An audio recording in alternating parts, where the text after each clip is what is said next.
Hello student, इस video में class 12th chapter electric field and Gauss theorem का next topic discuss करेंगे।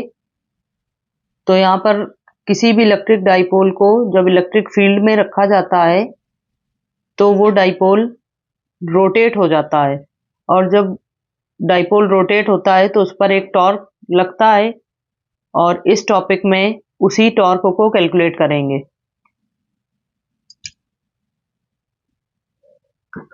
तो उसके लिए सबसे पहले यहाँ पर डायग्राम समझ लेते हैं। ये जो पैरेलल लाइन है इक्वी डिस्टेंस पर, ये किसी यूनिफॉर्म इलेक्ट्रिक फील्ड को रिप्रेजेंट करती हैं, और इसी यूनिफॉर्म इलेक्ट्रिक फील्ड में एक डाइपोल सबसे पहले ऐसे रखा जाता है, और फिर थोड़े टाइम बाद ये डाइपोल जो है वो किसी एंगल से रोटेट हो जाता है, क्योंकि इलेक्ट्रिक फील्ड से इस डाइपोल पर कुछ इलेक्ट्रोस्टैटिक फोर्स लगता है, जिसकी वजह से ये डाइपोल थीटा एंगल से रोटेट होकर के ये एक नई पोजीशन ले लेता है। और यहाँ पर कुछ पॉइंट दिए गए हैं, वो समझ लेते हैं। डाइपोल का नाम हो गया ए बी, और ये तीसरा पॉइंट यहाँ पर सी ले लिया है। और डाइपोल के जो चार्जेस हैं वो -q + q हो गए, जो एक दूसरे से 2l डिस्टेंस पर सेपरेट हैं। और +q की वजह से डाइपोल पर जो फोर्स लग रहा है वो है F2, और -q की वजह से जो फोर्स लग रहा है वो है F1। ये दोनों फोर्स इक्वल मैग्नीट्यूड में इक्वल हैं, बट इनकी डायरेक्शन अपोजिट हैं एक दूसरे के। BC यहाँ पर परपेंडिकुलर डिस्टेंस हो गई। तो ये डायग्राम था। अब इसका डेरिवेशन समझ लेते हैं।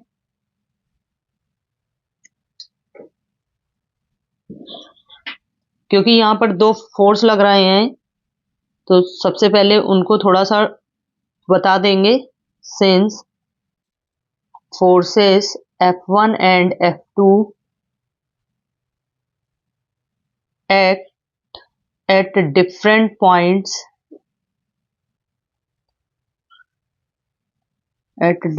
points they form या they produce a torque, और यही दोनों फोर्स मिलकर के एक टॉर्क प्रोड्यूस करेंगे, या इसी को कपल भी कहा जाता है। The magnitude of torque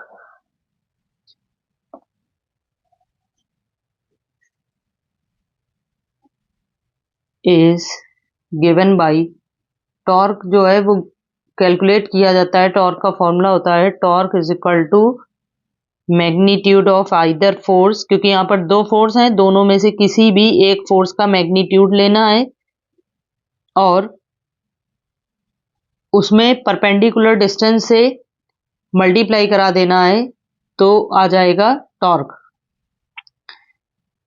तो टॉर्क जो होता है वो हो गया magnitude of either force into perpendicular distance. और यहाँ पर जो टॉर्क होगा उसको कैलकुलेट करने के लिए जो फोर्स होगा उसका मैग्नीट्यूड हो जाएगा QE, क्योंकि एक फॉर्मूला होता है E = F/Q।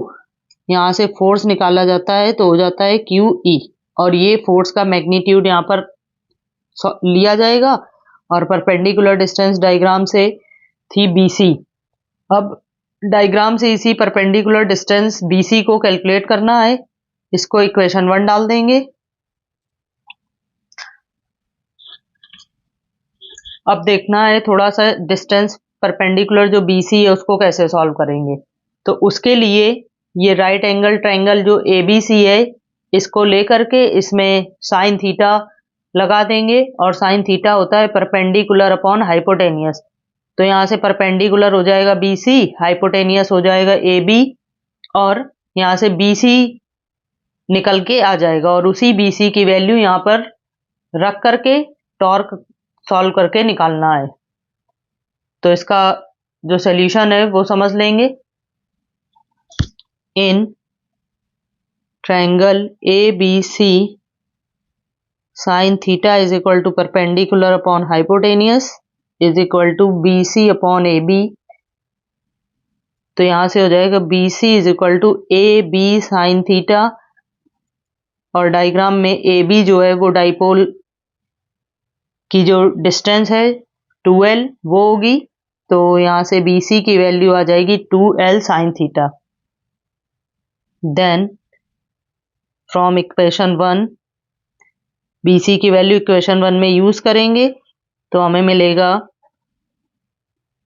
Torque equal to Q E into 2l sine theta, और यहाँ पर Q 2l जो है वो डाइपोल मोमेंट होता है जिसे P से रिप्रेजेंट करते हैं। P is equal to 2QL। तो यहां से फॉर्मूला हो गया torque is equal to PE sine theta. अगर इसे वेक्टर फॉर्म में लिखेंगे तो हो जाएगा in vector form torque is equal to torque vector equal to P vector in cross E vector, क्योंकि क्रॉस वेक्टर जो होता है उसको डिस्क्राइब किया जाता है जैसे A क्रॉस B है तो वो हो जाता है ए बी साइन थीटा के इक्वल। तो उसी के अकॉर्डिंग यहाँ से इस वाली इक्वेशन को अगर वेक्टर फॉर्म में लिखेंगे तो हो जाएगा torque equal to P cross E। अब इसमें टॉर्क को डिफाइन करने के लिए और समझेंगे इसको आगे।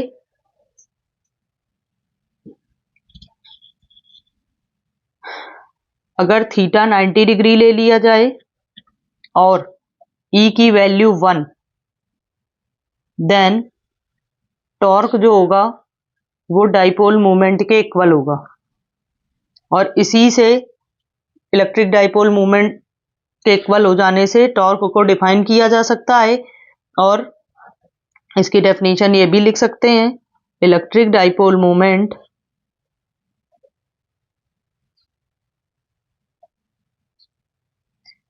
is equal to torque required to keep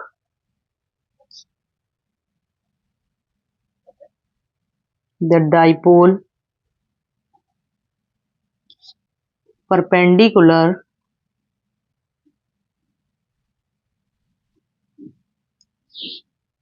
to an unit intensity of electric field। इसका मतलब जो इंटेंसिटी है इलेक्ट्रिक फील्ड की वो यूनिट है, और डाइपोल को अगर परपेंडिकुलर रखा जाता है इलेक्ट्रिक फील्ड में तो जो इलेक्ट्रिक डाइपोल मूवमेंट होगा वो टॉर्क के इक्वल होगा। तो यहां से भी डिफाइन कर सकते हैं। अब इसके कुछ केस समझ लेते हैं। तो केस फर्स्ट हो जाएगा जब थीटा है 0 डिग्री और साइन 0 की वैल्यू होती है 0, देन टॉर्क भी 0 हो जाएगा। ये जो कंडीशन होती है वो होती है स्टेबल इक्विलिब्रियम की कंडीशन।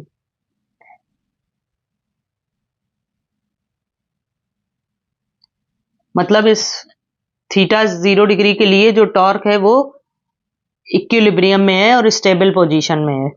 अब इसका सेकंड केस होता है जब थीटा होता है 180 डिग्री, साइन 180 की वैल्यू भी 0 डिग्री होती है, और इसमें भी टॉर्क 0 ही हो जाएगा। बट इसमें जो टॉर्क है वो अपनी पोजीशन से 180 डिग्री रोटेट हो गया है, मतलब जस्ट अपोजिट हो जाएंगे उसके टॉर्क के पोल। तो जो स्टेट हो जाएगी वो अनस्टेबल इक्विलिब्रियम हो जाएगी।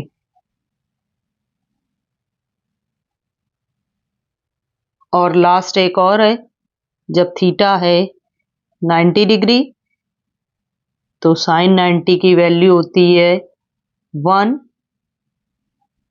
देन टॉर्क हो जाएगा पीई के इक्वल। पर्टिकुलर 90 डिग्री के लिए टॉर्क जो होता है वो मैक्सिमम होता है। तो अगर कभी भी मैक्सिमम टॉर्क की वैल्यू पूछी जाती है तो उसके लिए हमेशा थीटा जो है वो 90 डिग्री लिया जाता है। तो ये था एक बहुत ही इंपॉर्टेंट टॉपिक और इस पर बेस्ड न्यूमेरिकल भी आते हैं। अब अगला एक इसी से रिलेटेड एक टॉपिक और समझ लेंगे। तो नेक्स्ट टॉपिक है potential energy of a dipole in a uniform electric field. किसी यूनिफॉर्म इलेक्ट्रिक फील्ड में एक डाइपोल रखा गया है, तो उसकी जो पोटेंशियल एनर्जी होगी वो क्या होगी, नेक्स्ट टॉपिक में इसे ही समझना है।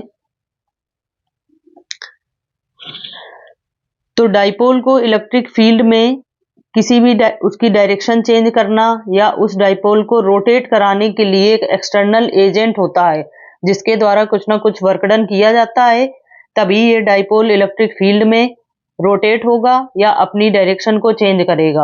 और यही जो वर्क डन होगा किसी एक्सटर्नल एजेंट के द्वारा, यही वर्क डन पोटेंशियल एनर्जी के फॉर्म में स्टोर हो जाता है। तो पोटेंशियल एनर्जी निकालने के लिए इसमें हमें वर्क डन कैलकुलेट करना पड़ता है और वही वर्क डन पोटेंशियल एनर्जी के इक्वल लेकर के फॉर्मूला आ जाता है। तो इसकी डेफिनेशन हो जाएगी an external agent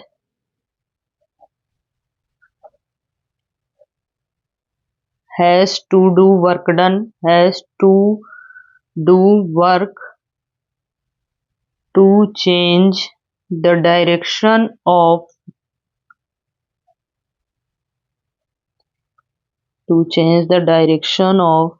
electric dipole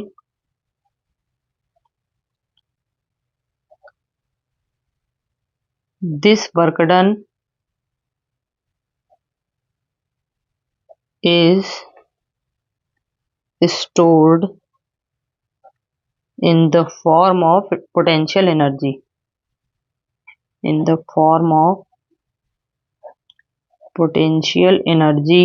of dipole।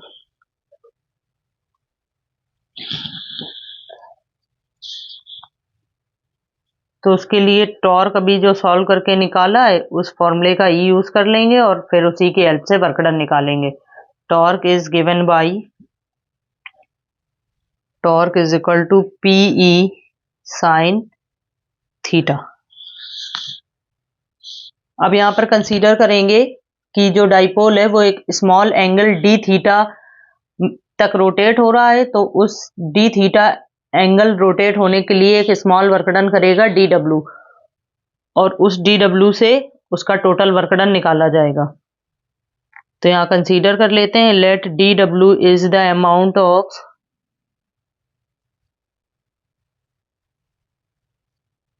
Work done in rotating the dipole through d theta angle।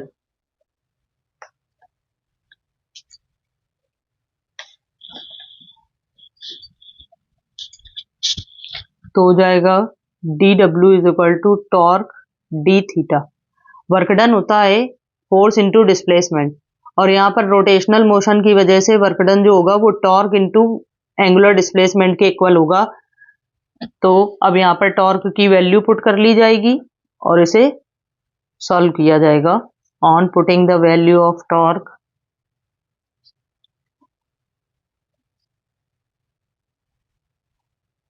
हो जाएगा d W is equal to P E sine theta d theta.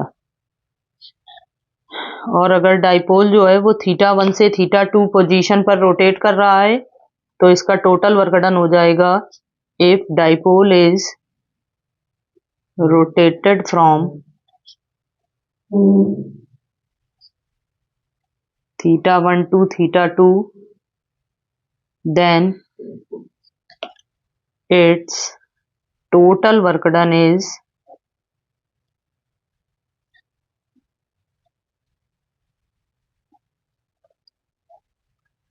Integration, इसको इंटीग्रेट कर लेंगे इस इक्वेशन को तो हो जाएगा इंटीग्रेशन डी डब्ल्यू इंटीग्रेशन θ1 से θ2 PE sin theta d theta. अब यहाँ पे PE है कांस्टेंट, उसको निकाल लेंगे बाहर और यहाँ पे इंटीग्रेशन होगा साइन थीटा का, साइन थीटा d थीटा, और ये आ जाएगा W के इक्वल। साइन थीटा का इंटीग्रेशन होता है माइनस कॉस थीटा, और लिमिट ले लेंगे θ1 से θ2, और जब लिमिट रख के सॉल्व करेंगे तो आ जाएगा माइनस कॉस θ2 और माइनस होता है higher limit minus lower limit, but यहाँ पर एक माइनस पहले से, तो यहाँ हो जाएगा प्लस कॉस θ1, और यही वर्क डन पोटेंशियल एनर्जी के इक्वल हो जाएगा, तो इसे U के इक्वल भी ले सकते हैं।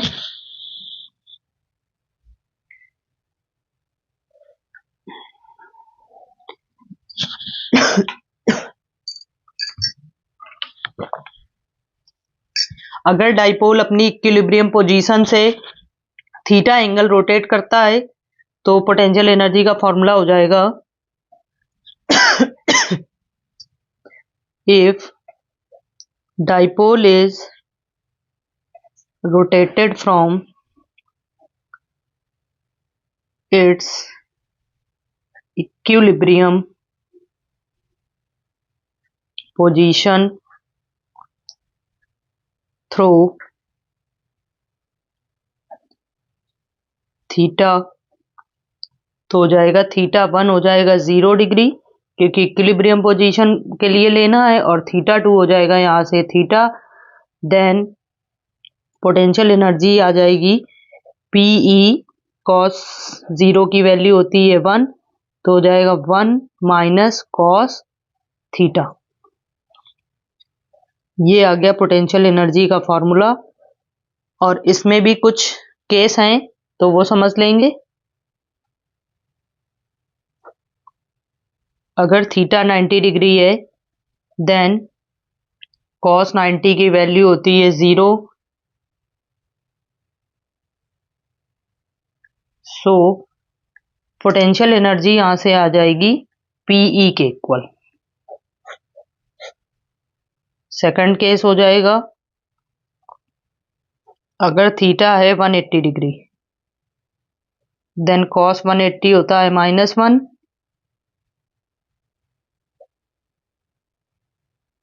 तो वहां से पोटेंशियल एनर्जी जो है आ जाएगी 2PE। तो ये दो इंपॉर्टेंट टॉपिक थे। टॉर्क समझ लिया, और टॉर्क से रिलेटेड कोई डाइपोल जब इलेक्ट्रिक फील्ड में रोटेट करता है तो उसकी पोटेंशियल एनर्जी क्या होती है वो समझ ली। अब इसका जो नेक्स्ट टॉपिक है गॉस थ्योरम, वो आपको अगले वीडियो में मिलेगा। Okay, thank you.